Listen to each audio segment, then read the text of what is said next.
Jeff Mucci with RCR Wireless News. We're here at day 3 at TM Forum's Management World Americas, and we're going to spend a few minutes with Comptel. Diego Becker, who's Vice President of Latin American Caribbean, and we have Stephen Hately, who is Director of Product Marketing. Thanks for joining us this morning. Morning, Jeff.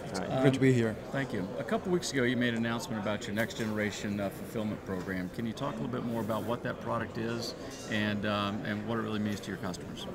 Yeah, I mean, effectively what we did was we've had a long-term strategy about evolving the way that we're doing network fulfillment or service fulfillment in the marketplace, and really what we're doing is we've made an announcement to say, right then, so that's the here and the now of the fulfillment suite, and what we're really doing is doing a fully integrated fulfillment stack, which brings in high transaction rates in terms of provisioning and activation. It brings in catalog-driven fulfillment capabilities, which is very essential in terms of delivering delivering products to the market, on a high scale.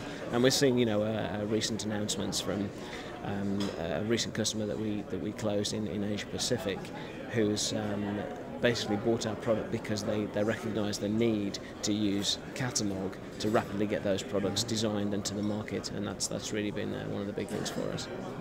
Yeah, sure. So basically, the Comptel bought Axios, or basically acquired Axios in 2008. And over the last 3 years, we've been integrating the Axios suite into to enhance our fulfillment proposition. And what we've basically done now is we've started to move in a transition towards a next generation fulfillment strategy, recognising the evolving needs of the market.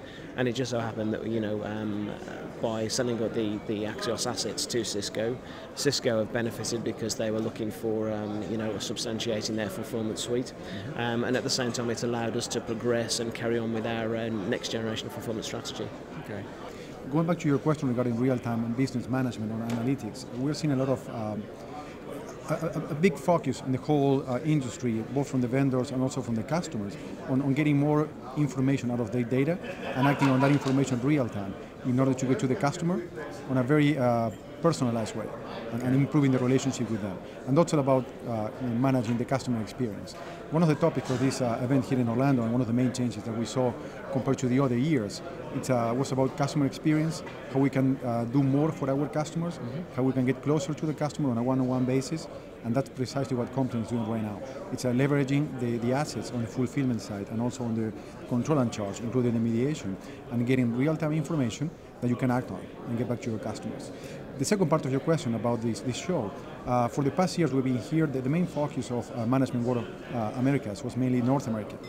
This year we noticed a significant shift on that. More operators and customers and vendors and integrators from Latin America present here, offering world-class solutions and looking for standards and processes set up by the TMF. Yeah, I mean, to be honest, I mean, if you listen to some of the conference sessions that have been going on, some of the operators, I mean, we had not necessarily Latin America, but we had AT&T talk on day one, and we had Light Squared. And when you look at what they're talking about, they're talking very much about their ecosystem around how they need to build an ecosystem to deliver next generation services to the market. So they're talking about integrating with peering partners who are going to be providing applications and content, and then also providing information back to those guys, marketing related information to say, this many subscribers have started subscribing to your type of services. This is the experience they're having, and we're basically leveraging our ability and our footprint in the mediation market worldwide, because we're monitoring billions of CDRs and amounts of customer data on a day-to-day basis that we can leverage now. I mean, mediation has been about collecting information, correlating it and firing it into billion systems, but now we're finding an enhanced need to take that mediation information and use it for a lot better purposes to really drive the customer experience piece that Diego was just talking about. And it's not just Latin America. I mean, it's a global phenomenon, and that's the reason why there is so much talk about analytics here. But what we're really seeing is a need for. It's all well and good taking the analytical information and saying, yeah, we've analysed it, and here's the customer experience index related to that. But it's what do you do with that index? It's how do you apply that to enhance your products, to make immediate changes to the way a subscriber is receiving their service, and that's the focus area that we're looking into now.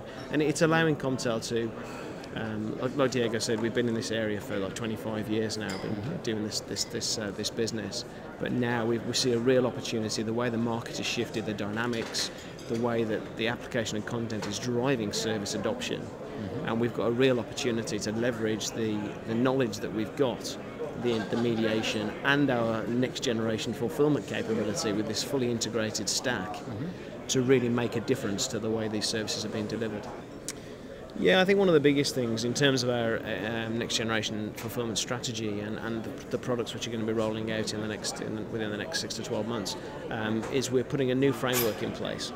And by, like I said earlier about the Cisco assets, the Axios assets that went to Cisco, and by taking those assets out of the fulfillment stack, we've rebuilt a strong framework within the fulfillment platform, which now enables these peering open APIs, so we can talk to the content and application providers, we can talk to the multiple domains in the network, we can interface with other applications, for example, taking in feeds from analytic engines, and this is the way that the next generation fulfillment is going forwards. So we just feel like we're in a really strong position. There's lots of energy in the company at the moment because we've got some real vision, and listening to some of the presentations here, it's really qualifying and validating our next generation strategy, which we're quite excited about.